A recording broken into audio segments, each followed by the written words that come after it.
Hey, Creek Cardinals, it is Friday, September 11th, and it's time for this week's update. I want to give a huge shout out to our students, our staff, and our community. We continue to navigate and just do a tremendous job with all of our practices around COVID-19. Safety is our first priority, and those things that we're doing are working. You're showing up every day with face coverings. We're practicing social distancing. We're practicing good hand hygiene, and it's working. This week's COVID-19 risk dial, published by Public Health Solutions, remains in yellow, which is great. But what's even better is for Crete Public Schools. I am excited to say that this week we have, as of today, we have 0 active COVID-19 cases in the district. That's phenomenal. And again, that doesn't happen by accident. That's because of the diligence and the hard work of everybody, our community, our staff, and our students.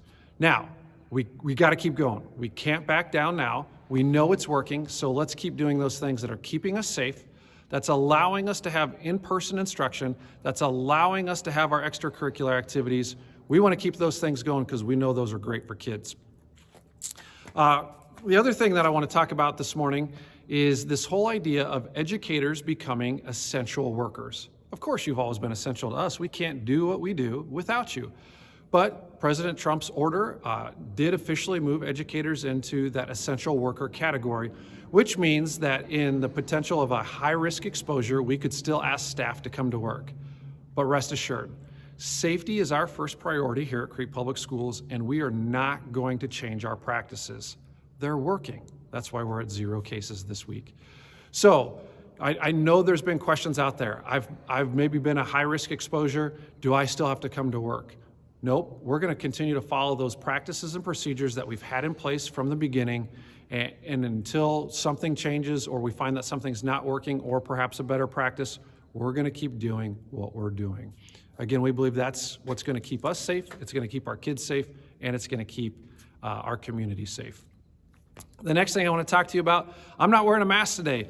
That's because I'm in the former Shopko building. It is 26,000 square feet, and I'm all by myself. So I'm practicing social distancing. But as you can see behind me right here, that is the official rendering for what the project will look like when it's complete. 2 weeks ago, I said we had an exciting announcement. Well, here it is. This building will officially become, don't have the official name yet, but it will become the Crete Public Schools Welcome Center. Welcome meaning it doesn't matter who steps foot in this building, we want it to be welcoming. Administrators that will be working in here, teachers that will be coming down for professional learning, community members who need a space to work, who want to host a gathering. This will be the place for that. This building is going to allow us to consolidate our administrative offices, the space that we rent around town. We're going to be able to bring all of those services into one location. Think of this as the one-stop shop for everything Crete Public Schools. You have a question about Crete Public Schools? This is where you'll come. Have to register your kids for school? This is where you'll come. Not for sure where an event is at? Hey, stop by, we'll let you know. This will become the one-stop shop for everything Crete Public Schools, and we're excited about it. Follow along as we work on this project. We'll be posting pictures of updates of the construction. Again, we hope that for that process, the actual construction to begin in the next 30 to 45 days. It's exciting, but let me just back up a little bit and tell you how we got here.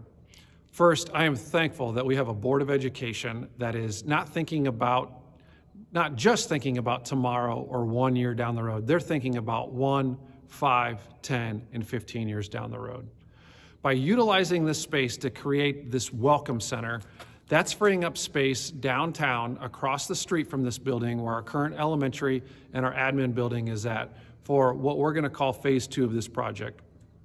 We're starting some studies about what that could be, but when we think about where do we want to be 10 and 15 years down the road, we know by freeing up that space across the street that we're going to have nearly that entire city block to work with in terms of planning and again, making sure that our facilities are what we want them to be and what's going to best serve our kids and community in the future. So while this is exciting, this is just one piece of about a 5-piece puzzle that we're working on putting together again over the next 5, 10, and 15 years. So stay tuned for more there. The last thing I want to talk about today are parent-teacher conferences are just around the corner. Of course, we value the opportunity to sit down and talk about your students' education with you. You're getting some updates right now from your building principals. We're going to come out with all of the final details on what parent-teacher conferences will look like this year, next week. Hey, thanks for tuning in. Thanks for your support. And of course, if you ever have questions, reach out, connect with Dr. McDowell on the website. Would love to hear from you. Have a great weekend, and we'll see you on Monday.